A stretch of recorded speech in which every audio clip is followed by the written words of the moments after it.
Welcome back, Mail-In Podcast time. Live from Austin, Texas, where it's finally sub 1,000 degrees outside. I'm your host, Brett Merriman. To my right, my lovely co-host, Sally deFries. Hey, Sally deFries, how are you?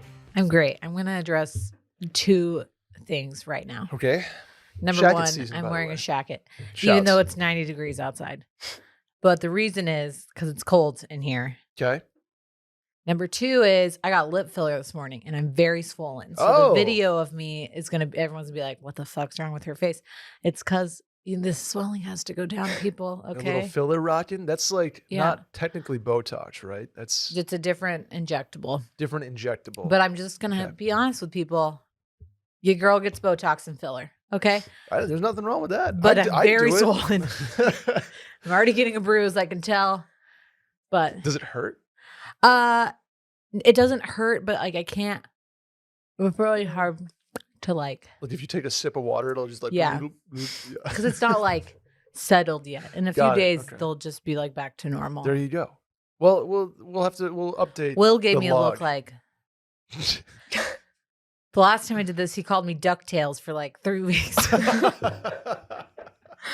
So damn. I just thought I'd be honest with everyone. I mean, I don't know how many people actually watch. I didn't notice YouTubes. it. Now that you say something though, you notice it. Yeah. So I think it looks fine. Will goes, did you address it with Brett? I was like, I don't think Brett cares. Not at all. I would. But if you notice like shit just dribbling down my face later. Not That's actually, why. but I was so numb this morning that like I definitely was just like having drool come out. Oh my God. It's really gross. Well, hopefully you can power through this. Next podcast. week, my lips are gonna look great. A+. We also, if you're watching the video on the Mail-In Podcast, we have a special guest for the first segment, Sally, and that is Intern Calli. Intern Calli, welcome to the Mail-In Thank you Podcast. guys for having me. Thank you. We're excited. Happy to be here. Before we get into the first segment, the Mail-In Podcast, if you're listening for the first time, which maybe some of Calli's friends are hopping on, listening to the Mail-In, maybe some of Sally's friends, I don't know, could be, or mine. We're the Mail-In Podcast, and we just answer your questions. That's what we do here. Get a laugh in, walk away with something useful, maybe, like I'm about to, in regards to this first segment. How can you help us out? Please subscribe on iTunes, follow on Spotify, hit the hotline to leave a voicemail. We have 2 of those today, 888-362-MAIL. That's 888-362-6245, or you can write in at the link in the Twitter bio at Mail-In Podcast. Shower thought off the top, Sally, while we have Calli here. Okay. Over the last, I don't know, couple of weeks, Calli. Yep.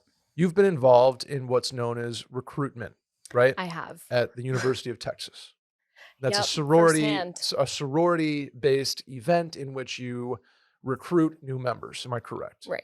Okay. Every year. Also known as Rush. Also known as Rush. I'm familiar with rushing a fraternity. It's basically you go to somebody's basement and get pizza and beer, and they ask you what sports you played. And then they're like, oh, you're cool, or oh, you're not cool. Go to the next house. Okay. That's kind of how it works for guys. Now with girls, I've never understood it. I don't understand the process. I don't understand. I think I've been explained this before in one ear out the other. I'm not a good listener, Sally. Why are there so many days? Bid day. Why are they yelling? Why do you do the thing in the door where you are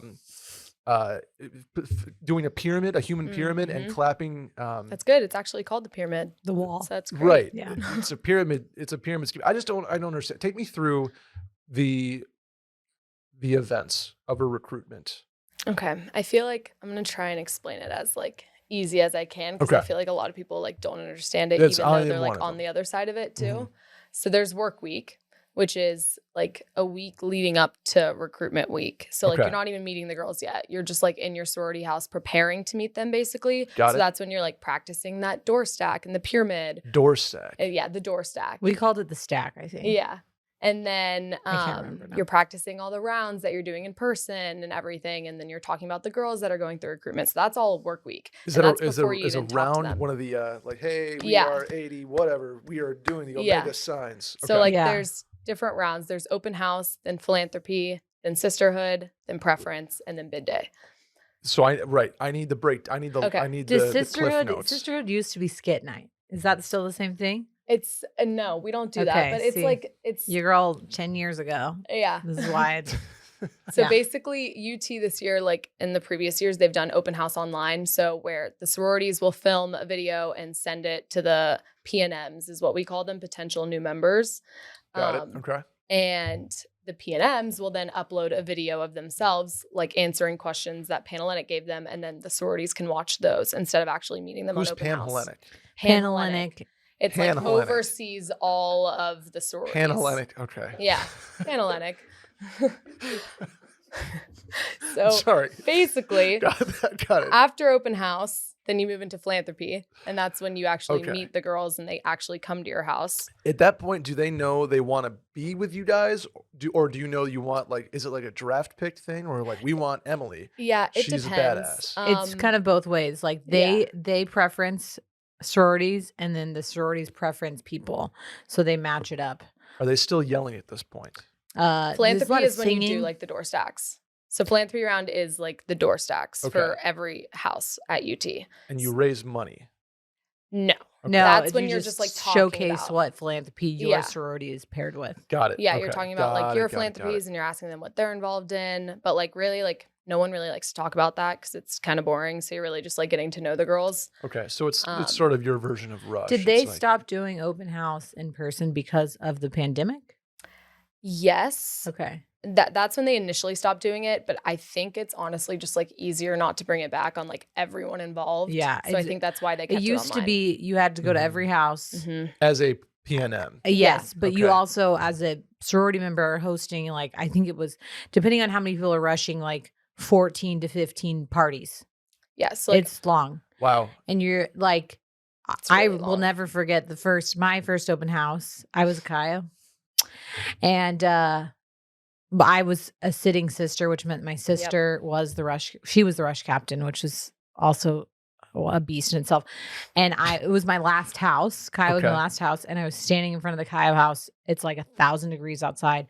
And some fraternity guy drove by and hit me with a fucking water balloon right in the face. No. Right before I walked in. And so I walked in, I just burst into tears. Oh no. And they had to like take me to the corner because I was having like a panic attack.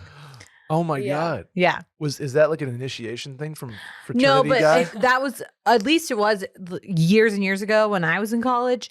That was like something that the guys did was like drive around, especially on open house day because there's tons of people still around. And then on bid day too. Like our friends senior year, you know those duck tours? I do. Our guy friend senior year got a duck tour and drove around West Campus and we're quacking at everyone. I was like, oh God, yeah, those freaking creepy losers. Because like it's like all these like freshmen, they're like little 17 and 18-year-old babies. Sure. And like my disgusting senior guy friends were like, we're gonna go quack at them. I'm sorry, continue, Calli. That was just well, no, like my freshman year when I was rushing, like the sorority that I'm in now, 85, like their house was under construction. So we rushed at a fraternity house and they completely redid the entire thing, like made it look like a palace. I don't know how they did it, but we had open house in person when I was a freshman and then they got rid of it after that year. So at this point, point, still do jump day? I don't know. Jump. No. Okay. So, and a lot of people's like most of their knowledge of recruitment, if you weren't in a sorority, is probably TikTok. That's where I'm coming Mostly from. Like, when does Alabama Bama Rush Talk happen? During work week. During work week. Yeah. Okay. So you're basically filming a video of yourself. So and there's like outfit of the day. There's like themed days throughout work week. So like there can be Western Day, there can be like frat day where you dress up as a guy or whatever. There can be like spirit day and all that stuff. So the sororities are like filming content on those days. And this is when the girl's like, oh, I have a YSL purse. I have no, YSL bag. That's when they're actually going through Rush. Yeah. And they're like, it's philanthropy day and I'm wearing Kendra Scott earrings, shoes, and whatever they're saying. I don't Shoes are Golden Goose. Yeah. And bag is this. And, Yeah. That's when they're like going through it. But like the sorority side of it is usually filmed like during work week. So you don't have time to do it like during the week. It's still kind of, everybody's kind of flirting, feeling each other out kind of thing. Okay. And then you move into... Yeah, so after philanthropy, then you like, basically there's like a whole round of cuts. So the sororities will like cut who they didn't like. Got it. And this is, you guys are all getting in a room and you're like, all right, I liked her. Well, yeah. So every sorority does it differently. Like some sororities, their advisors pick the whole pledge class or their rush captains pick the whole pledge class. Or you can only vote on girls from your area. or it's more like the entire sorority has a say. So like in my sorority, the entire sorority has a say. So like very voting. democratic of you guys. Yeah. But it takes forever, but yeah. So everyone's voting. And then the like girls rushing are also ranking the houses that they like too. Oh, so it's kind sort of like a little bit of a med selection school kind of thing. vibe. Okay. Yeah. Got it. So then after that, you get rank invited back to houses. Yeah. Okay. And then you move into sisterhood round where it's more like fun, upbeat, dancing, colorful. Like we just like play music rather than doing like the door stacks. You know, a sisterhood round is you have a group of 100 girls or so. They come to the house and they know it's like, okay, an hour or two of like fun events. So yeah, so sisterhood, I want to say this year we had like 8 parties in one day, and each party is like 40 minutes, and each party has like 40 girls. Are you doing like hors d'oeuvres? Is there cupcakes involved? Like a lemonade or something? Yeah, there's a like lot of there's a lot of like logistics. Maybe like a cookie. Yeah. Maybe and it has cookie. to be like timed to a T, because like Panhellenic, everyone that oversees all the houses, they're standing outside timing you, the entrance, the exit. And then if so this is like if you go over, they fine you. They fine you like $100 each time. Oh, or if like the girls come out, like if you're doing an exit and a girl comes out like and 5 seconds threshold after, stop. 5 seconds after the other girl, then you're holding in the girls too long, you get fined because you're showing favoritism. Wow. Also, sororities will build into their recruitment budget that they're going to get fined. Yeah, we do that. And so we would know like ahead of time, like we're going to blow through these fines. So we're just going to like set several $1,000s to the side. Oh my gosh. Okay. Knowing full well that they're going to do we're going to break all the rules and just suck it up and give them money. Okay. Interesting. So at this point, you're kind of breaking down the class. You guys have a better idea of who you like and who best fits your sorority. So then sisterhood was one day. Okay. So then after sisterhood, you do another round of cuts. Sure. And to go into the last round, which is preference round. And any girl that comes to you on preference round could have a spot on your bid list. So you have to really like decide who you really want to invite back. Randy had a biddy list in college too. Yeah. So, and then once it goes into preference round, they take all the girls that are in recruitment and divide it by the number of houses, and that becomes your quota. The amount of girls that every house can get is the exact same. Got it. Okay. Where you get like the difference between like, oh, one house gets 80, one house gets 60, one house got 70. Like where that comes in is like on quota additions, which gets like kind of confusing. But if they only have like one house left, they're a quota addition. They'll get your house. Got it. Okay. So that's how those lists work. And then there's bid day. Excel spreadsheet. Yeah. Okay. I mean, like no one like fully understands all like the background and knowledge behind it. It's really confusing. When do girls start running down the street of Guadalupe? That's bid day. Bid day. Okay. So they like put you in a big auditorium and they hand you an envelope and then they let everyone open it, and in the envelope says like what you are. And then you like quote unquote run home, and then you run to the house. Then you run to the house and you're very welcoming. Like, oh my God, welcome home, sister. You know, okay. You like take a photo and got it. Yeah. But it's also like seniors. Yeah. Like, and also like choosing the girls is kind of easier with like status. Like you don't know if you have status until you're in. So like there's like sitting sister where like your sister is already in the sorority. So you're automatic basically. Yeah. Or you're a legacy. So like your mom or your grandma was in that sorority. So you're automatic. You pretty much know it. Yeah. So that kind of fills up like a lot of your bid list too. Okay. I think a much better understanding. Yeah. It's confusing. So speaking of someone who was in a sorority, and then I was a recruitment advisor, which was very fun. And I have some friends doing it now. It's like, it's a beast. It's like fun, but it's also like kind of psychotic and like psychotic, pretty prejudiced sometimes, and like interesting. Okay. Really catty. Yeah. I don't know. I loved being in a sorority. I don't know that like, if I went back to college now, I'd not totally. It just depends on, I guess, where I went to college. I think somewhere like UT, which can be really big, it makes it a little bit smaller and like more approachable. Definitely. But it's the best thing like about Rush Talk is like how absurd it's gotten. Because like when I was going through it, it was really absurd. I think it's even more intense now. Well, and now like with Texas social media. Texas had to crack down on a lot of stuff because they were doing like a legal rush, which is like where you would go take people out during the summer and get to know them. Like there's a period of silence where you can't have any interaction with them at all. Little what's it called? Like little free agent. Like every sorority does it, but like it's whether you get like caught or not. Yeah. It's like, oh, you want to come out on our boat. But I think adding social media to it has really I don't know. It's made it a whole other level of stuff to do. It's like a whole beast. I just look at like the videos that Barstool puts up or the Barstool Well, and when you school see what other specific people things, are doing, because oh my it's God. like, you know, kind of what's going on, but there is like secrecy. So even when you're friends with people that are not in the same sorority with you, which is like the majority of my college group, none of us were in the same sorority, or like we kind of like there was a couple of us here and a couple of us here, whatever. Mhm. But there's still, even if it's like your best friend, like a level of secrecy that you like don't tell them what's going on. Okay. Like if you care, I feel like when we were seniors, we're like, this is what we do, and it's bullshit. Yeah, at this point, it's like everyone's telling everyone. Yeah. But like Got you it, really okay. aren't supposed to know what other houses do. But I think adding Okay. social media to it, you're like, oh shit, they like have all this crap. Like it's so Mhm. because at the, you know, unless you were like me, who was essentially a spy for my sister, like I would go to all the houses and be like, this is what they did, and this is what they did, and and I was not even in the sorority yet. So I see. Okay.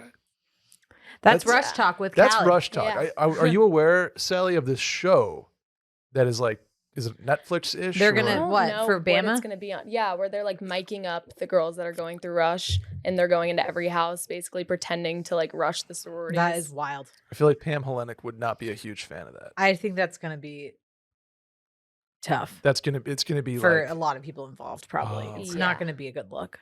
okay. We'll see. It's just like, I don't know. It'll expose all like the superficial like bullshit that goes on Mhm. Yeah, throughout Rush. I'll But watch. I'm gonna excited to watch. but I'll still watch. I I bet a lot definitely of want to see people the are first excited. episode. Yeah. All right, Kelly. All right, thank you. Callie. Yeah. Thank Thank you, you, guys. Intern Calli. Where can the people find you on social media? If you want to, Instagram, you don't Twitter, Callie Rubin. have to. Okay. That's about it. There we go. Thank you very much for Yeah, hopping on thanks, with us.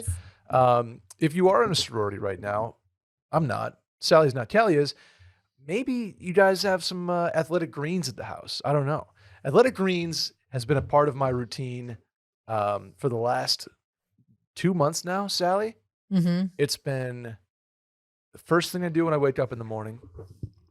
And it just kind of sets me up for a good day. And what I mean by that is one scoop in one glass of water of my athletic greens, and I know I'm getting 75 high quality vitamins, minerals, whole food source, superfoods, probiotics, and adaptogens to help you start your day right. This special blend of ingredients supports your gut health, your nervous system, your immune system, your energy, recovery, focus, aging, etc. All of the things. How do you consume your athletic greens, Sally? Every morning. Mm-hmm. So I used to blend it the night before. I stopped doing that. I Okay. put my bottle in the fridge the night before, get the water fridge cold.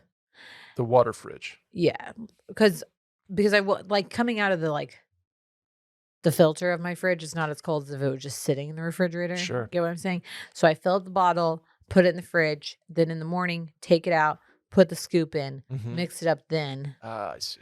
I've realized that if you mix it fresh, it like dissolves better versus like having a chance to settle. Settled and Yeah. coagulated. So I mix it and then I drink it on the way to work at like 6 in the morning Boom. before I do anything else. That's not a bad move. And guess what? Costs you less than $3 a day. You're investing in your health, and it's cheaper than your cold brew habit. Plus, it supports better sleep and recovery and mental clarity and alertness. Look at all those ands, all of the things.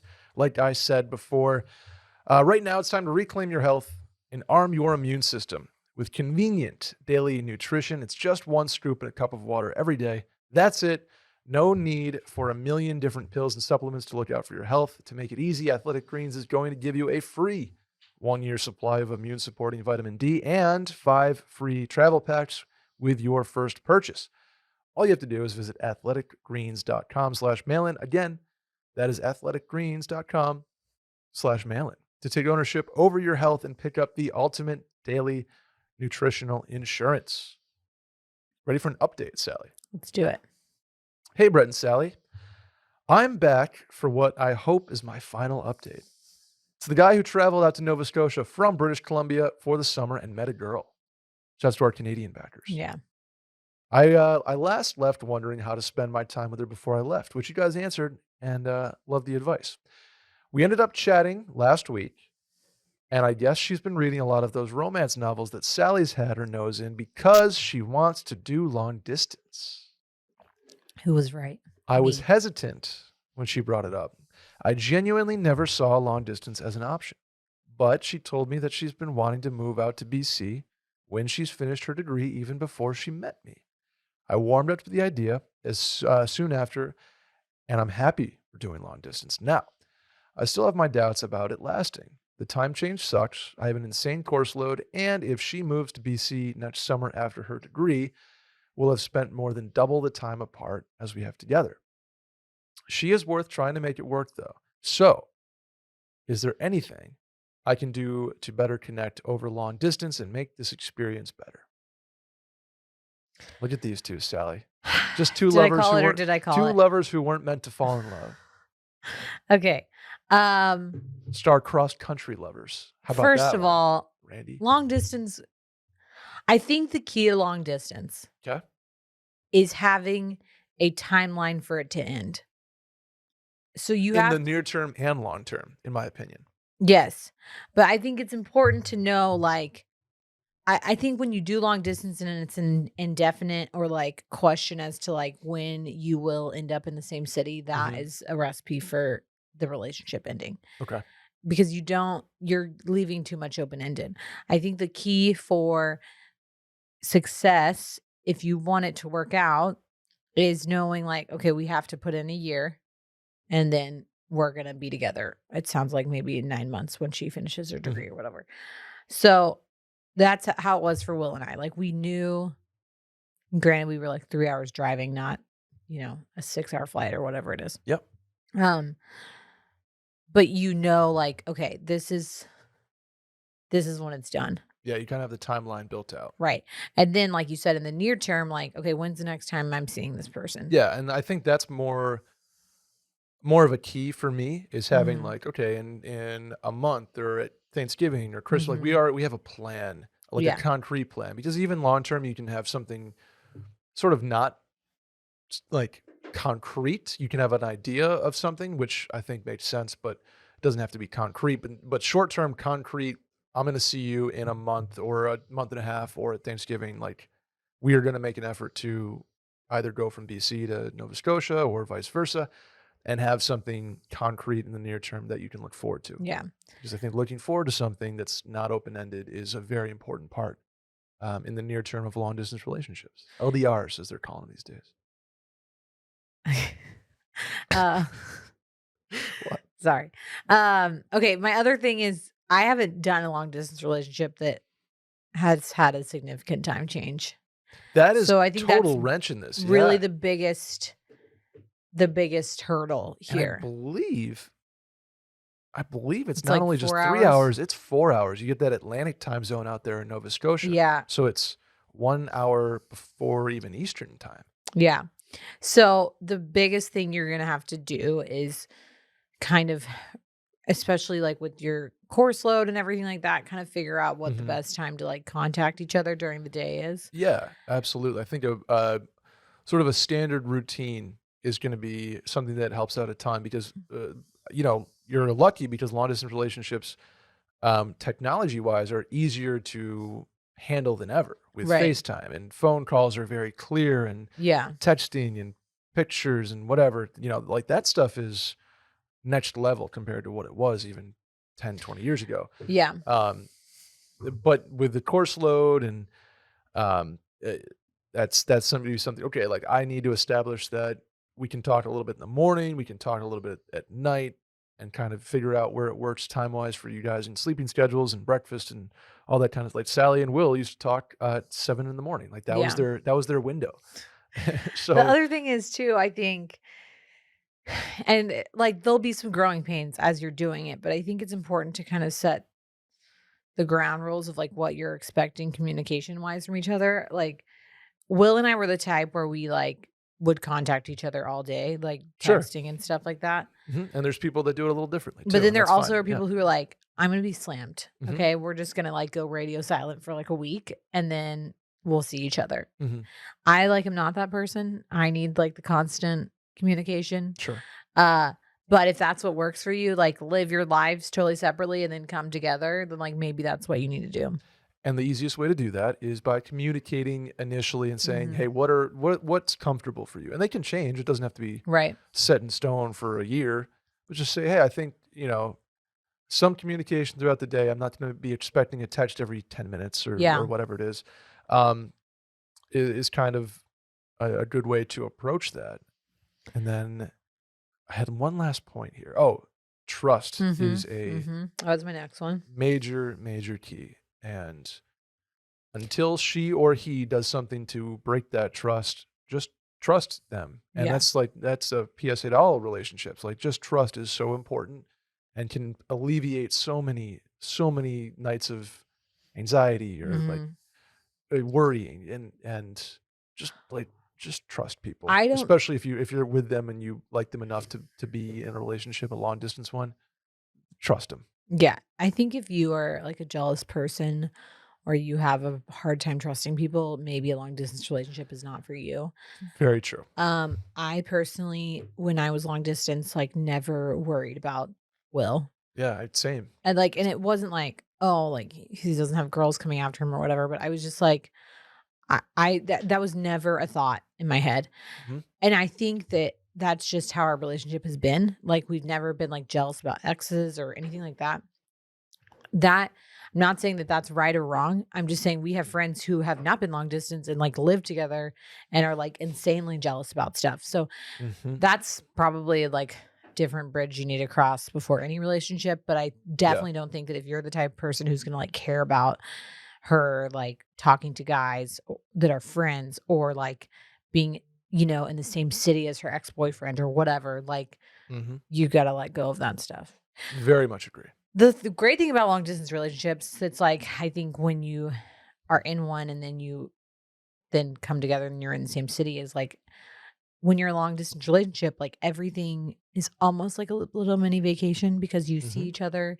You don't like do mundane stuff, which can be a plus or minus. Like, you get to do all the fun stuff and like see each other in a really fun environment. But that does sometimes make for a hard transition when you start living in the same city where you like maybe live together or like you just start you just doing need like to kind of like regular shit, Yep. versus like, obviously if you're seeing each other for a weekend, you're like going out to dinner and like hanging out and whatever. So just striking that balance is important too, I think. Agreed. But best of luck and keep us posted. Keep us updated Our in a year. Our Canadian couple. Yeah.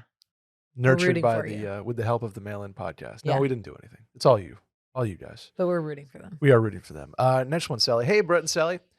Is it possible to get out of the friend zone? And if so, what advice do you have? So, quick interjection here. We answered this question, over the course of a number of Mail-In pods, but it's always nice to kind of get a refresher here, right? Okay. So here we go. For context, I have been very close friends with this girl that I met in college about 7 years ago. Okay, Randy? 7 years, okay? We have never hooked up, but have been on hundreds of what I would call friend dates. Okay? She got married about 2 years ago. So our relationship changed a little bit. But here's the kicker, Randy. She just told me that they are going to separate, and I don't want to miss out on the opportunity. Thanks for any advice you can give. First, let me change your vocab on. Don't opportunity is a very harsh word in that situation. So maybe change that up to I don't even know. Opportunity just feels like kind of crass or skeevy. But. Yeah. Sorry to this guy. It's not going to happen. No, it's not happening for you. 7 years, 5 years of her being what I would assume mostly single, and then obviously in a relationship towards the end, and then married. You can go direct here and just say, is there any no, I don't even this girl going through a divorce. You don't want to be like, is there any chance that you'll date me now? Yeah. She's like, I just got divorced. I'm not like really trying to jump back in here. Yeah. And maybe this has changed from what I've said in the past. And obviously I'm like the hopeless romantic of the podcast, but marriage aside, I think 5 years of being in the friend zone, again, this is why men and women cannot be best friends and one of them not be attracted to the other. But 5 years of it, like, I don't I don't think they're gonna like magically turn around and be like, that's who I want. But I know, unless but the marriage is ending because y'all had a fling and you're now in love, like you're not gonna be with her. Sorry. And the yeah. reason is, first of all, she married someone else. And Mhm. even though it's like ending, they're getting separated. First of all, they didn't say divorce, they said separated. So like I know that most of the time that's gonna end in a divorce, but do you really want to be involved in that? And like Yeah. maybe she needs space to like grow. And do you want to be the rebound from the marriage? I also think there's a little bit of a you want what you can't Can't have. have kind of deal here, and it's sort of the longing and the Nothing feels pining. as like strong as unrequited love until you Yeah. actually are in love with someone who loves you back, and then you're like, that was insane. Like, I don't know. I don't know if you've ever I loved someone who has definitely not loved you. That has happened to me multiple times. Probably my college girlfriend And I breakup think, for like a month afterwards, and I was like, "Oh my god, my life is over." And then yeah, yeah. I think having been in, or what I thought was being in love with somebody who did not love me back, Mhm. uh when I actually did fall in love, I was like, "Oh, no, that was just like a form of self-torture that I was going through Well, every week." Like, right, it's the longing and the pining, like, that and is it's and putting is it someone on a pedestal and not right. realizing like all their little flaws, because at the end of the day, even if you're best friends with her, you probably don't know like the quirks of her being in a relationship because Mhm. you haven't been in one with her. It's true. So that bringing it around town here, um, I hesitate to even give, like, advice, and if I were to give any advice, like, if you really wanna just if you really wanna shoot a shot and just say, "Is there any chance?"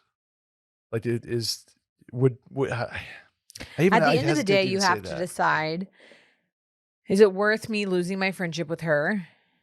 Right, Um, because there's only 2 ways to do this. It's to stay in that zone right. and just be whatever, or Shoot your shot shoot a and shot and have a 1/10% chance of it working.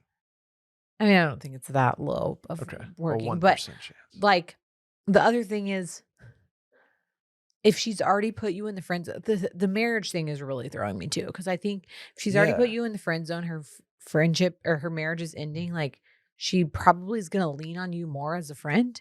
So even if you shoot your shot, like you Yeah. also run the risk, or even if you don't shoot your shot and you just like are trying to be there for her and like showing her that Yeah. you are a good match for her, like she's going to need someone to rely on that's like not, Mhm. I don't know. I just, This one is it's tough for kinda me. kinda weirds me out in a way because I hesitate to really give much advice here because it's like she was married, man. Like, Yeah. Yeah, I agree. I don't I don't think that this is like a good opportunity. right. And I honestly, I feel for the guy because I think that that's really tough, Sure, no doubt. especially when you're like somebody that you've been pining after for so long is like now Now available. available, right, and you're like, "Oh my god," and maybe you had gotten over it a little bit, and all of a Mm-hmm. sudden it's, Mm-hmm. "Oh, now there's a chance again." I It don't just know. so rarely works out, you know? I mean, how many people do you know that were like friends for forever and then like one of them got married and then got divorced? I know that I'm like I'm the cheering for the underdog, and I I'm always know. like, I you gotta shoot know. your shot and let your feelings be known. And I do think that like if you feel that strongly, then you should probably say something. Right, that's always and But I we also call it think like a you have to be torpedo prepared option, for but it yeah. to not go your way. And either way, maybe it ends up making you feel closure in a good or bad way, right? That Hmm. if you do say, "Hey, I've had feelings for you. I this is now I can freely admit them. You don't have to do much with this, but I need to say something." Yeah. And it's either going to be requited or unrequited and then take it from there. But maybe that's the easiest and most simple way to do it after a period of time where she's, emotionally okay from her separation, right? Like, Yeah. unless she's the one initiating it, and it's like, oh, I'm so glad I'm out of that.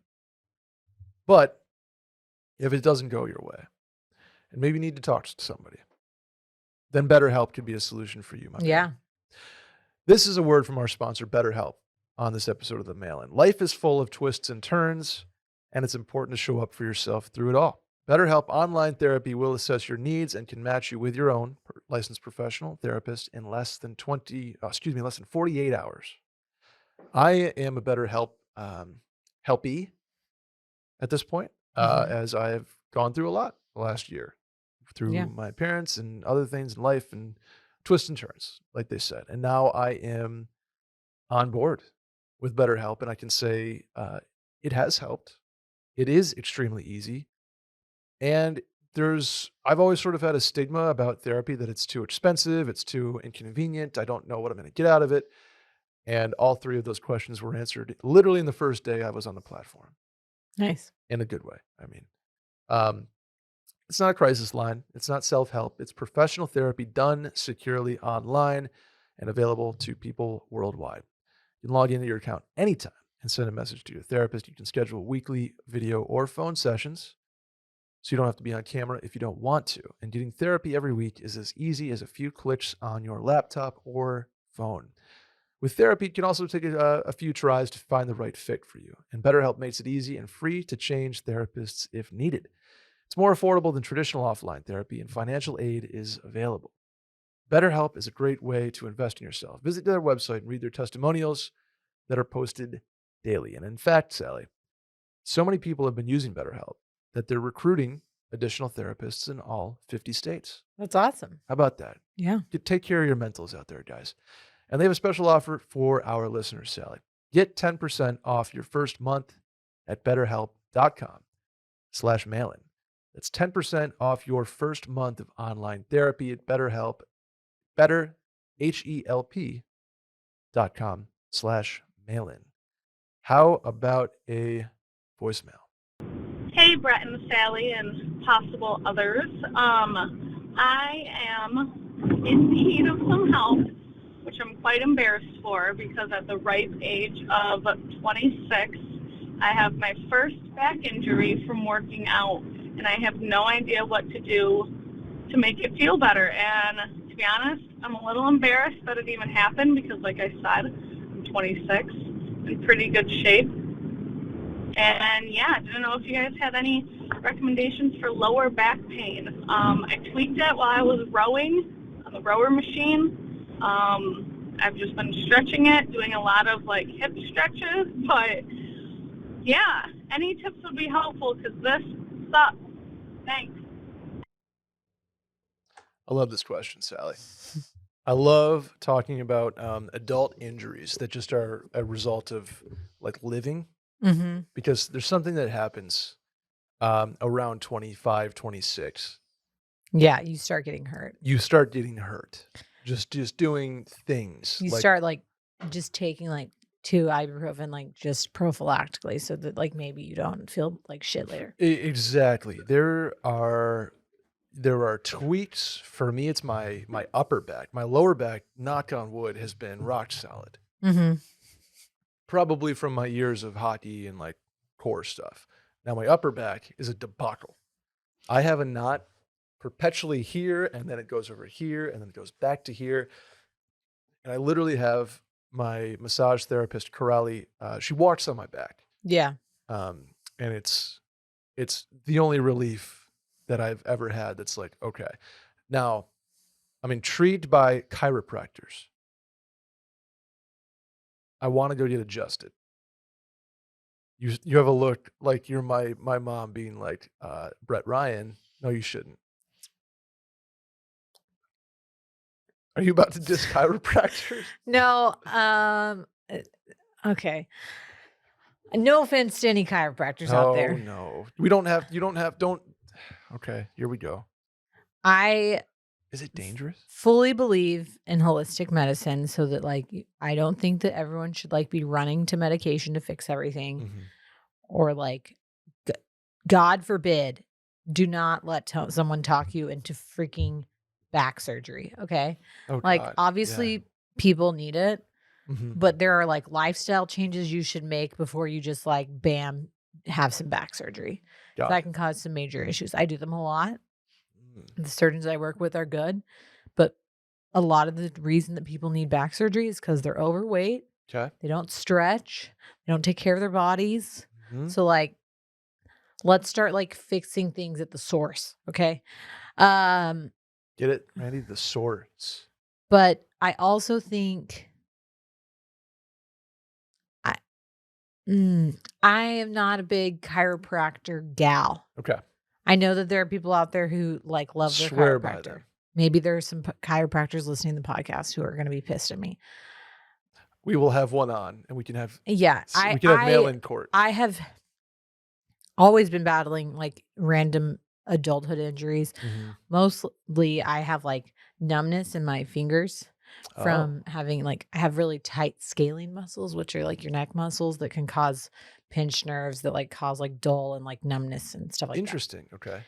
So I've always seen a physical therapist, which I think has a little bit better, rather than get adjusted. And I know that chiropractors can give you exercises and stretches to do, but I think physical therapist has the benefit of like, instead of like popping and adjusting your back and shit like that, they're like literally showing you like, okay, you need to be doing these stretches. Sure. Which if you have actually injured yourself, I would recommend doing that route first. Yeah, right. Because you can be prescribed, is not the referred, right? Usually by a doctor. Hey, we're going to set you up with 6 months of physical therapy. Yeah.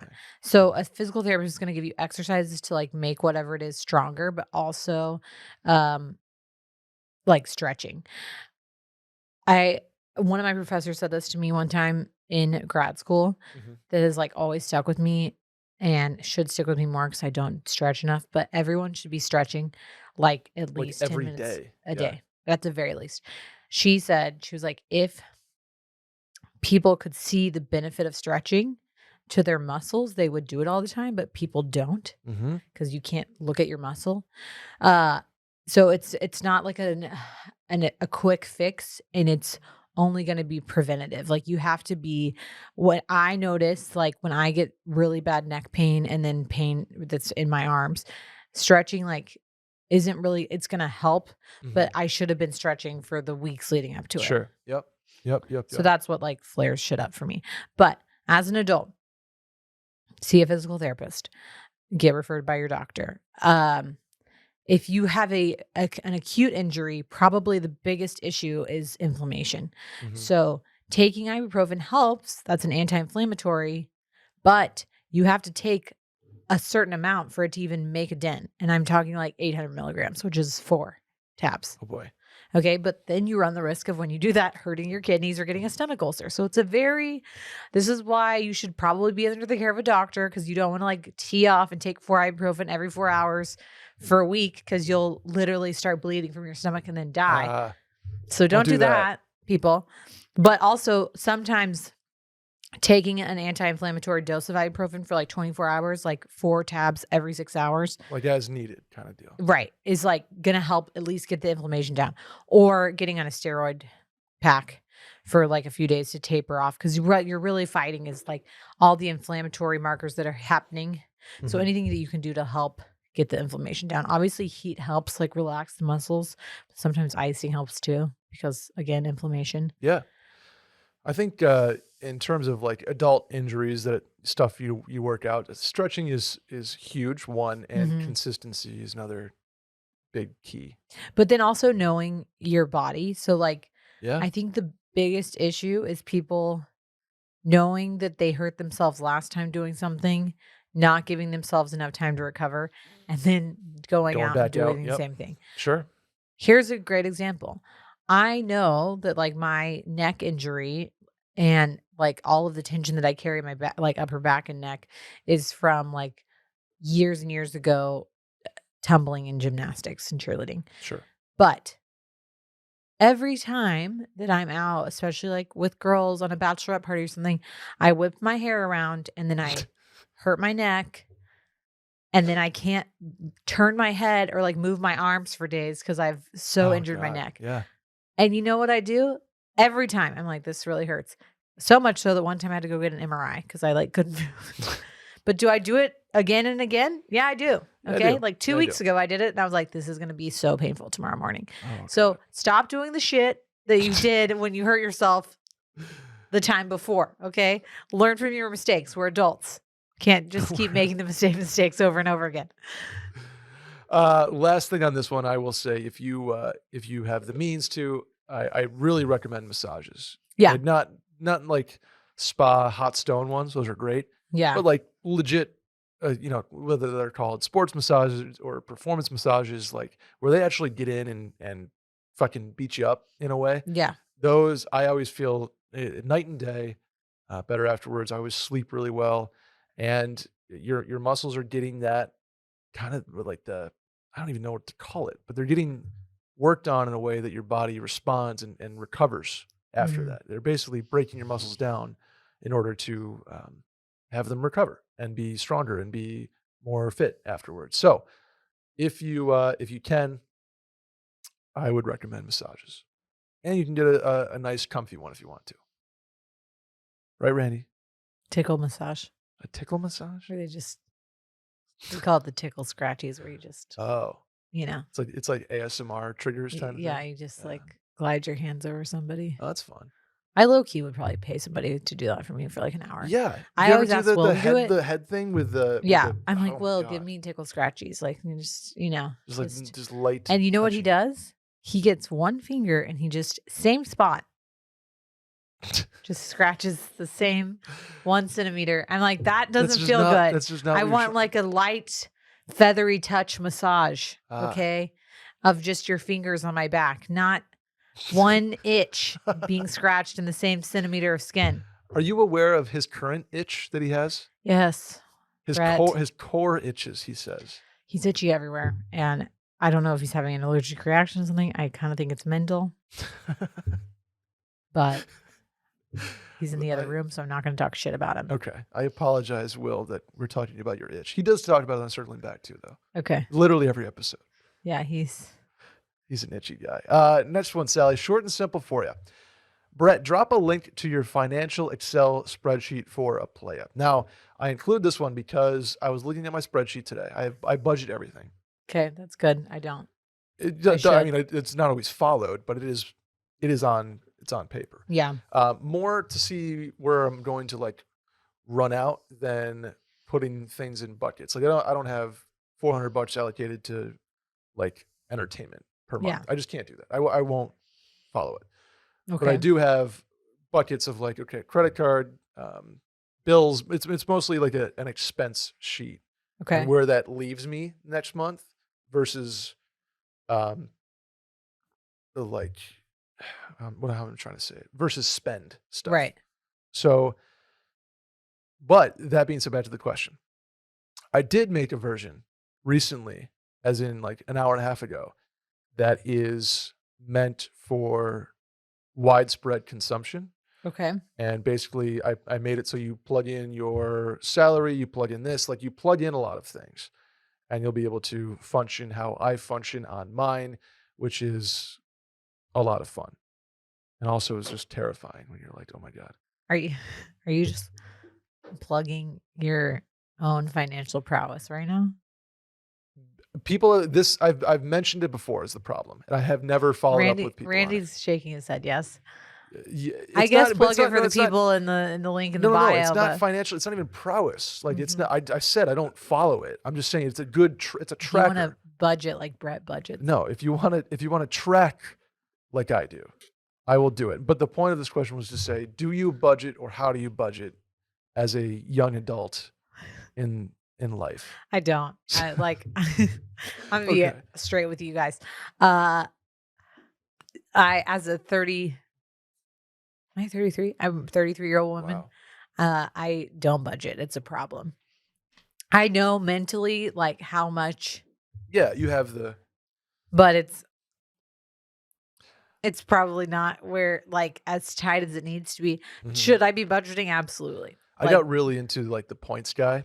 Uh-huh. And so for a time, and I still do this a little bit, I would just basically run up a credit card and like and then blow it all down to zero. Okay. Because it's like I was points, just chasing points. So bills and this and that, like put it all up and then blow it down. And then sometimes you just Sometimes you can't blow it down all the way. I was like, oh fuck. And that's where you get in trouble with it. Yeah. And obviously interest and stuff like that. So there is a drawback and a benefit because you get free flights and you get this, that. Right. But then there's the drawbacks, right? So that was kind of a method when I was like 23, 24, 25, and it's dangerous. And some people will be like, what the fuck are you doing? Never get a credit card. And I get that. Yeah. But the other side of the coin is I function mostly on commission. Yeah. My sales pals out there will get it. I don't know what I make every month. Yeah. Until the month like is over. Right. I have no idea. It can be a great month.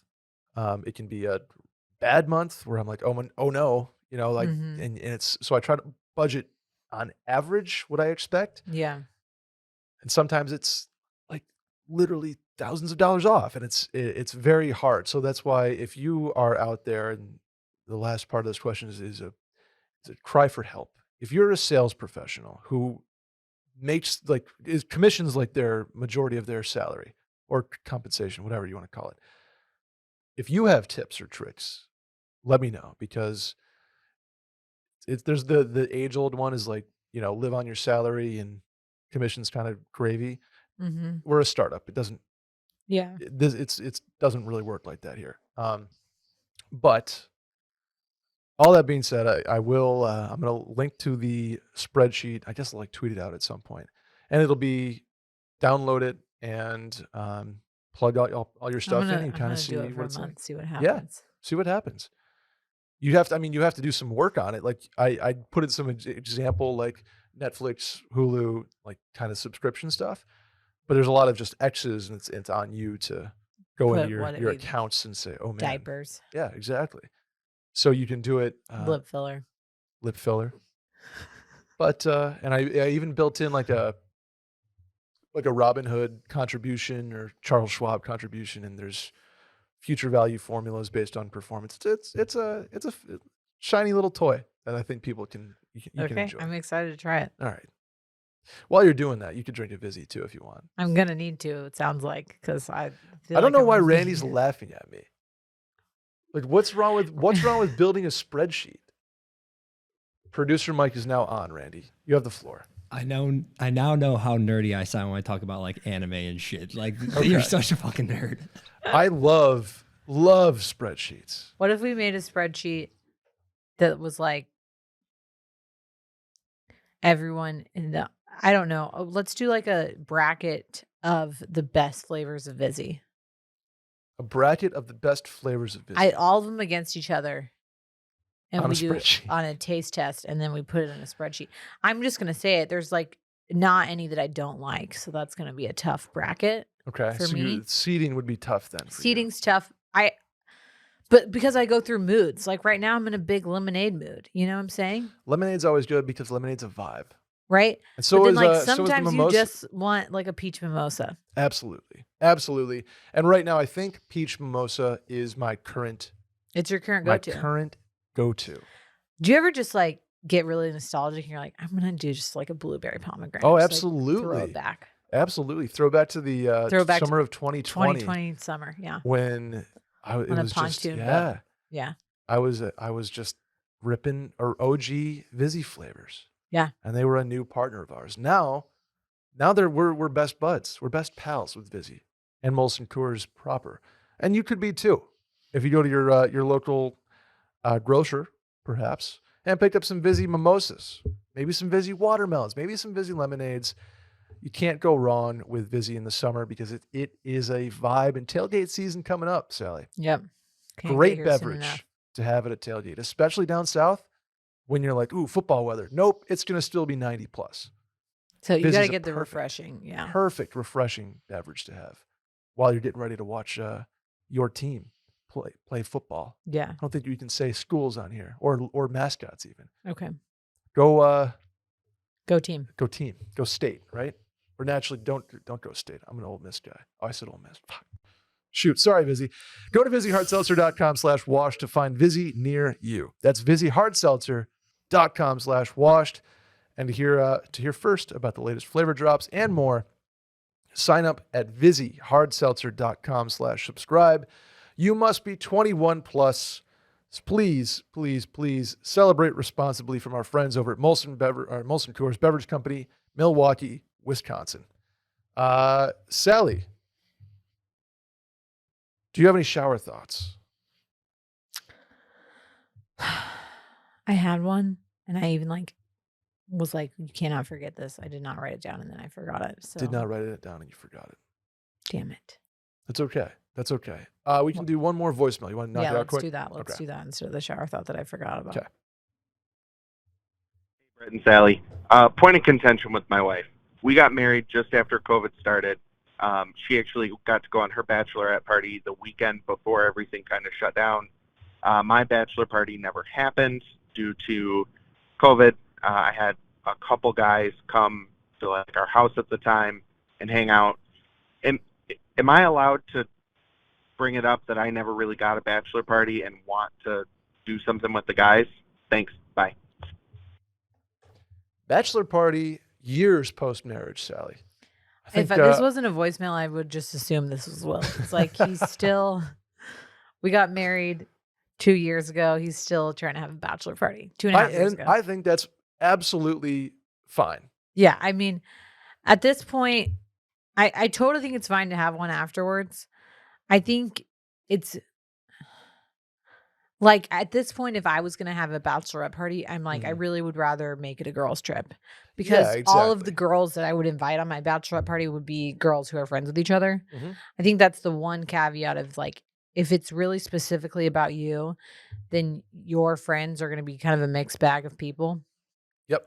You know what I'm saying? Sure. Like if Will was going to have it, it would be like y'all and then his Michigan friends and like my brother-in-law and my brother probably. So then that's not a cohesive group. Yeah. I think that it's totally allowed. You absolutely should have one. Pandemic screwed everyone up, whatever.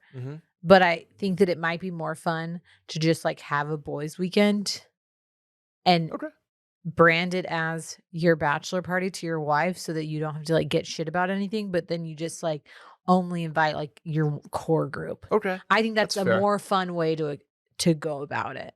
Yeah, I think that's fair. Because then there's not the pressure of it's I think for girls, maybe it's a little different. I feel like the pressure of being a bachelorette, at this point in my life am not wanting the attention anymore. I really just want to take a girls trip to Napa. Sure. And if I have to use the excuse of a bachelorette party, that's fine. Yeah. But then we're not going to do shit to honor me on it. It's just going to be my friends. Yeah, I think that's fair. I think you probably leave the Vegas strippers bachelor party on the bench. Yeah, that's done. This I think point, a golf trip is good. Perfect. Or golf trip, ski trip, boys trip, buddies trip. Right. Those are all absolutely because that's what you do anyway. Those are just. That's a great point though. You're already married. Should you be going to Vegas? I mean, even Vegas is fine if you want to go to Vegas, but should you be doing the strip club thing? You don't have to, unless your wife is very chill about you going to strip clubs. Sure. I don't know. I think you absolutely. Is it weird that I think okay, if Will was going on a bachelor party now for someone else and went to a strip club, I'm like, well, whatever, you're going on his bachelor party. But if he was having his own bachelor party post us being married, he's married. He's like, we're going to go to a strip club on my bachelor party. I'm like, you're married and have a kid. I think but it's the exact, he's still going to a strip club either way, but I think it's weirder if he's the bachelor. I don't know. Well, here's what happens sometimes. I'm not trying to tell tales out of school here. So a lot of the guys, club, right? I get it. The guys will, pay for the bachelor to have an elevated experience, so to speak. Whoever's the guy, you mean a lap dance? Sure, we're gonna pay for it, whatever. But that's what I mean. If you're the bachelor and you're not just attending the party as a side character, you're the guy. Sometimes there's some special treatment involved. You know what I mean? Yeah. Okay. We can leave that there. But I think, yes, you did. You go on a bachelor party. Yeah. And maybe don't go to Spearmint Rhino. Sure. Expanding, by the way. Really? To New York City. Oh. I don't know why I knew that. I've been to Spearmint Rhino 3 times. I don't know why. I do know why, but Oh, man. That's going to do it for the Mail-In Podcast, though, this week. I don't have any shower thoughts. Do you have a shower thought? Well, we had your shower thought from Yeah, earlier. my shower thought was sorority recruitment. And I didn't have one, so we answered the question about. We did. Check us out on YouTube, please. Go to youtube.com/URL to be determined and give us a look on there. Randy should write some copy points. You know what I mean? Yeah. Subscribe, rate 5 stars, review, and tell a friend about the Mail-In Podcast. Hit the hotline number 888-362-MAIL. That's 888-362-6245. Or you can write into the link in the Twitter bio at Mail-In Podcast. Sally, where can the people find you? You can find me at Sally deFries on Instagram and Twitter. I am Brett Merriman at Schmerriman on both of those platforms. That's Randy over there on the ones and twos. Thank you, Randy. See you guys next week. Bye.